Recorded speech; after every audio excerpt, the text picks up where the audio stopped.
guys, welcome to the Touchdown Table. I'm Ryan, that's Tyler, that's Jordan, and in this video we're going to be continuing our deep dive series for the upcoming season.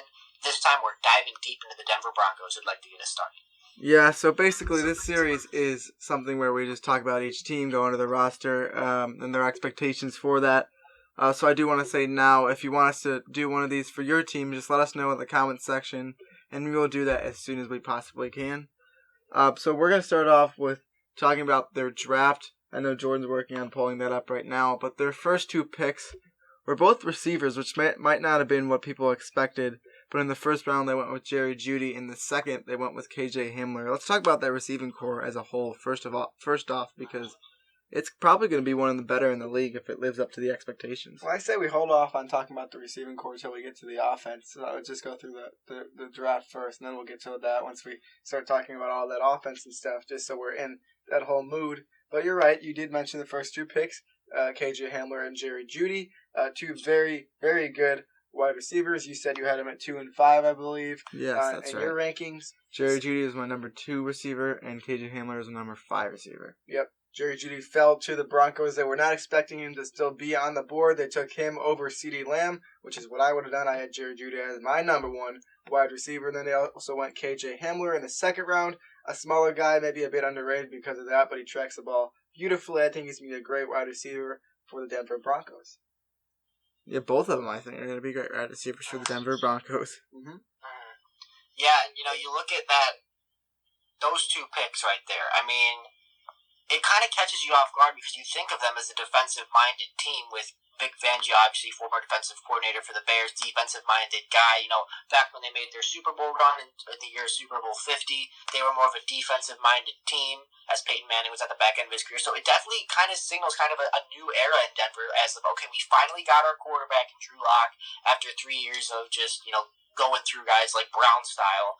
We finally got our guy. We're going to get him some weapons. So I think it kind of signals a new shift in the way the Broncos are going to try and win football games. Yeah, and they're kind of a different organization with the Vic Fangio type of thing. They have been, at least, with defense. It's usually been a lot of offense, offense in the NFL. But they switched it up, and it seems like maybe they're realizing, hey, we can go back to that now. We have Drew Lock, we have a guy. But let's continue to go through the draft, Jordan. Yeah, well, we're talking about the offense. They did go defense with their next pick. They had 3 picks in the third round, so they had 2 of the 3 are defense. The first one is Michael Jamudia out of Iowa, the cornerback. Then they went with Lloyd Cushenberry, someone that Tyler really likes. I also like him as well. He is a center in the draft, in my opinion. Center out of LSU. And then at pick 95, they went McTelvin Agim, defensive lineman out of Arkansas. All 3 of those guys were guys that I thought were underrated, especially Lloyd Cushenberry. Like I said, I thought he was better than even guys like Cesar Ruiz who went in the first round. We'll see if he lives up to my expectations, but I really did like that pick and the other 2 third-round picks as well. Keep going on. Fair enough.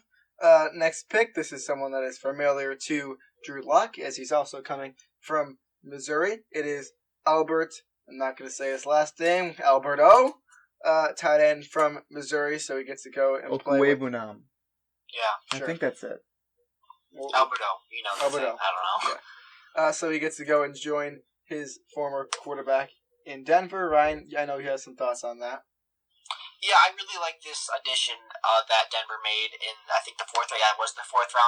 You pair him with Noah Fant in that tight end group. You got 2 downfield threats, 2 red zone threats, good pass catchers. I love that tight end group, and I really love this whole offense at this point. I think you watch the college tape, they played a ton together, Drew Lock and Alberto, so it's good to see that chemistry they had in college. I'm almost certain it'll translate well to the NFL. It was just over a year. I think Alberto could have declared last year if he wanted, I believe. Correct me if I'm wrong. So I think the chemistry will be great there. I think that's another fine addition. And Drew Lock's got weapons. He should have been thrilled watching this draft. Absolutely. Let's go through the rest of this draft. As we go to round 5, they picked Justin Strnad, a linebacker out of Wake Forest. Then they went Netane Muti in the 6th round, offensive guard. Netane Muti. Netane? Yeah. It looks like Netane, but it's pronounced I think it's Netane. Netane, I don't know. Yeah, Tyler, you go. Netane Muti, offensive guard out of Fresno State.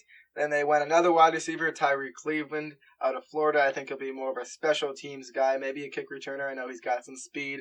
Maybe he'll be used on some screens, maybe a Cordero Patterson role. And then finally, Derek Tuska, edge rusher out of North Dakota State, one of my favorite schools. Okay, I like you throwing in the favorite school thing. But overall, they had a really good draft, and one of the better ones in the draft, we made a video talking about the best team drafts. I don't think we mentioned them, but they seem to fill every need that they had to. So, overall, this offseason has been really good, and they've done good in free agency as well, especially with the additions of guys like Melvin Gordon. You guys can add some other guys that I'm missing. So, who else would that be? Well, they also added AJ Boye in the secondary on defense, so I think that was a solid addition they made. Yeah. About that secondary, they lost Chris Harris. He went to the division rival Chargers in free agency, so obviously big shoes to fill there. But you look at that secondary, Boye, as I mentioned, Kareem Jackson, who they already had, he was hurt a lot of last year. He's coming back, and then you got the young stud Justin Simmons at the back end in safety, and then a couple of defensive guys they drafted, which Jordan just said a minute ago. So I think that addition on defense of Boye will really help with secondary that I think is going to really improve this year. Yeah, so we did discuss the secondary, but something about the Broncos defense that I really like is the front seven. I think they have a lot of great players. Von Miller, Bradley Chubb, the list goes on and on, I guess you could say. They got some good players at that spot. Those are the main two, though. Yeah, those are the main two, but they still do have a good whole crew around it, I guess you could say. The edge rushers are the studs of that team, though. And I just want to talk a bit about Bradley Chubb. This is someone that I think is an underdog to win the Defensive Player of the Year award. He won't go MVP because, let's just be honest, the MVP at this point is basically a quarterback's award. But I think he's going to have I think it's his junior season, I guess you could say. No one ever really says that, but third season. I think it's his third season. If I'm wrong, then I'm not surprised. But I think Bradley Chubb, after going down with an injury last year, lining up opposite Von Miller, I think he's going to create a lot of havoc in that backfield. He's going to give some quarterbacks nightmares. I think he's going to be a great edge rusher. And also, he could also play back a bit sometimes as he is a linebacker, but he does line up more at the edge position mostly. Yeah, their defense is going to be stacked. And the same with their offense. I talked about Melvin Gordon before. They also have Phillip Lindsay and Royce Freeman in the backfield. So that is going to be very stacked, and we see that a lot more in the NFL with the many running backs. And you might have thought, well, don't they already have Phillip Lindsay? Why would they sign Melvin Gordon? But that's what's been going on in the NFL, and I really like that move. And you could go all around in that area, talk about the quarterback, Drew Lock, which we'll get to in a second. Their offensive line has been getting a lot better. We talked about the addition of Lloyd Cushenberry earlier on. And then at the tight end position as well, even to stay in that area before we go to the wide receivers. They got Noah Fant and Albert O added to that as well, and Jake Butt as the old timer there.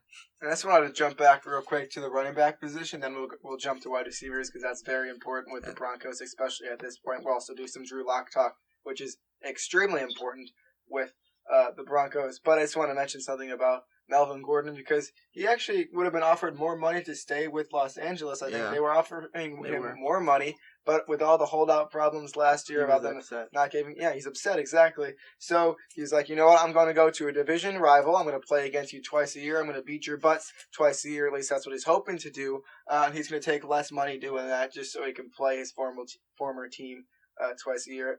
And I don't know how this backfield's going to work because I guess you could say Royce Freeman's more of the power guy, maybe the short yardage who can put it on the goal line to score a touchdown. Phillip Lindsay can really do it all. He can catch the ball. He's also good in between the tackles, and he's a very elusive guy. And then Melvin Gordon, very similar to Phillip Lindsay as well. So it'll be interesting to see the dynamic of that backfield and how it works with all these studs in it now.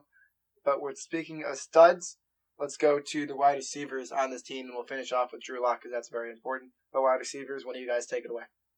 Ryan? Yeah, I'll take it right now. And you look at these receivers, and you got to think, okay, as I said, Drew Lock should have been thrilled watching this draft. And it's just crazy when you realize that Cortland Sutton, it feels like he was just drafted yesterday, and he's already the veteran of this group. He's only a few years into his career, and don't get me wrong, he's been doing really good. He became Drew Lock's favorite target early on in his NFL career, but it's just crazy to think that he's the veteran in this receiver group. And then you got Jerry Jeudy, the route runner, KJ Hamler, the speedster. I won't be surprised if Hamler helps out in the return game as well with his speed. I have some durability concerns with him, but the speed and the elusiveness, other traits are just so great.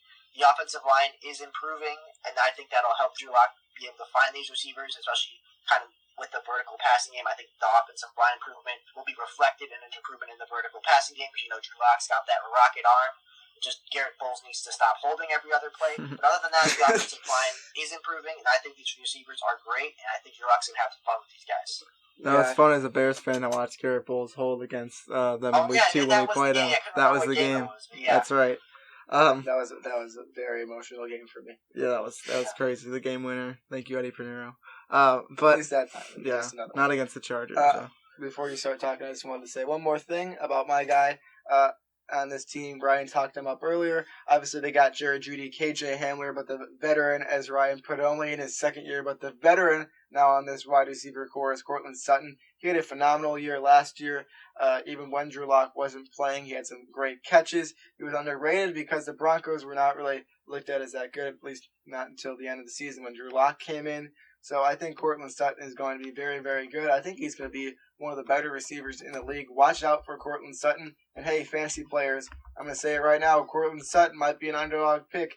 So if you're a fantasy football player like me, you might be trying to get him because I like Courtland Sutton a lot. But with all these weapons, who knows, Drew Lock might just spread the ball and it might not come his way as much. So there's a lot of different aspects to that thinking. You said exactly what I was going to say. When talking about Courtland Sutton, I liked him coming out of the draft, and I still like him now. I thought he was more one of the underrated receivers last year in the NFL. He didn't get a lot of love, and like you said, Ryan, catches. He did. Great catches. He's a good route runner. He was the main receiver there. Obviously, there weren't as many receivers as there are now, but it's going to be really fun to watch the three wide receivers work, and Noah Fant and Alberto at the tight end position as well. Let's start talking about Drew Lock now. I do want to start off by saying, to me, Drew Lock is probably the second best. He had the second best performance of the rookie quarterbacks. I think it's close between him and Daniel Jones. We saw more from Daniel Jones than we did Drew Lock. But just the decline of Daniel Jones later on in the year, whether that be because of his team, this falling apart around him, which, to be fair, that's exactly what happened. So it wasn't easy for Daniel Jones. But I just liked what I saw from Drew Lock a bit more than I did Daniel Jones. Kyler Murray was number one to me in rookie quarterbacks. But in the end, I think Drew Lock could end up being the best of the bunch. Yeah, and Drew Lock is really the talk of Denver right now. He's the guy that really has to succeed. We talked about it earlier. I think Ryan said how Denver has brought in so many quarterbacks over the years trying to get the guy, John Elway, the quarterback himself being is he the owner or general manager? General manager, thank you. He's trying to find the right guy. It hasn't really worked out for them very well. They've gotten so many guys and had to let them go. So right now, Drew Lock looks to be the guy for them. I really hope it is for the Broncos because they've been struggling ever since Peyton Manning left their building into retirement. But Drew Lock is going to be the key to this team. It's similar to the Cleveland Browns with the weapons all being there. Now I think the Browns probably have more weapons in total just because they've had more years to build it and they have some really good players. But this is not a Browns video. So I'm going to continue with the Broncos, although I was referring to the offenses. Similar colors. Yeah. Well, I guess you could say that, yeah. Anyway, so Drew Lock is going to be the key to this team. If he plays well, I think it's going to be a great team. It's going to be a great group to watch. But if he doesn't play well, then it's another line of these Denver quarterbacks struggling. I think he's going to play well. I think all three of us think that he's going to play well. But he really is going to be the key to the Broncos. He's got all of it around him now. They build around him. That's exactly what teams should do. You need to build around your quarterback and his skill sets. We saw it in Baltimore with the Ravens building around Lamar Jackson and his running skill sets with Greg Roman, all of them. So now they put so many good people around Drew Lock. He can throw the ball far, as Ryan said. He put some deep threats on the team. Now they're Drew Locked and loaded and ready to go. You guys, you have any more thoughts on Drew Lock? You said he is the key to everything, and you're right. He's got to unlock the door to success, if you will. Got to use a lot of these puns because with the last name like Lock, it's pretty easy to do. But with him and the weapons around him, they have to be able to do this because of what the Kansas City Chiefs have been, and the Raiders are starting to do now with getting Henry Ruggs and that speed guy. And what you're seeing with Justin Herbert in Los Angeles, and they're going to try and build these excellent offenses. So they got to fight fire with fire. And I think Drew Lock is the perfect guy at quarterback to be able to do that. Still young, lots of time. There might be some early mistakes, but a lot of weapons around him that can help him make up for those mistakes. Yeah, and I just want to say real quick, if Sophomore of the Year was an award, I think Drew Lock would win it. I expect big things from him. So I'm really looking forward to watching him in the upcoming year.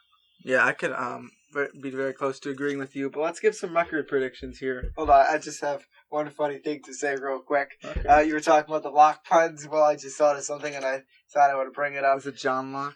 It is John Locke, you're right. Because hopefully for the Broncos, Drew Lock can bring bring life, liberty, and property, the promises, all that to Denver and their team. All right, give us your record prediction. Oh, yeah. History lesson. Some I was history like, okay, I know that philosophy name, then lesson. you said, like, yeah. Yeah, he was the philosopher dude. Yep. Yeah. Okay. Life, Give liberty, your, and property. Record prediction. Okay. Well, I think that they do have a lot of weapons on this team. We talked about, I think they do have a great roster, but they are in a tougher division with the Chiefs and with the Chargers and the Raiders building up their teams, hopefully trying to make them good this year. We'll see how that all goes. So they do have some good weapons on their team. They're a team that looks ready to go, but I don't think it's all going to translate this year. I think that they need maybe one more year because they are such a young team. So I'm going to say 9-7 for the Broncos. I think they're a good team, but they're in a tough division. They need one or 2 years to grow together and learn the offense all together to really be in sync. But I think in the future they're going to be a really good team. Who knows? Maybe next year they will. But early prediction 9-7. Right. Yeah, and I agree with pretty much all what you said there, Jordan. I think that they've got a lot of young talent, but the key word is what I just said, young. I think they do need time to develop. I think they could make the playoffs this year. They will be a playoff team this year, but I think they still might be a year or two away from being a true Super Bowl contender and elite team, especially if you got Kansas City in their prime in that division. But I'm going to agree with you, Jordan. I think they go 9-7 get a wild card. All right. I'm going to be a little bit higher on them than you guys are. I really think they're going to be able to act fast with this new offense and new defense that they have. I know they're in a tough division. They will lose some divisional games, but outside of the division, I think they're going to be pretty good. That's going to get them to an early record prediction. Keep in mind, early record prediction of 11-5 from me. That might go down as we get closer to the season. But that's what I'm going to say. I really like where this team is going. So that's going to conclude the video of the deep dive of the Denver Broncos. I hope you guys enjoyed that. If you did, hit the like button, subscribe to our channel, hit the notification bell, comment your opinions down below. And with that, we will see you guys later. See ya.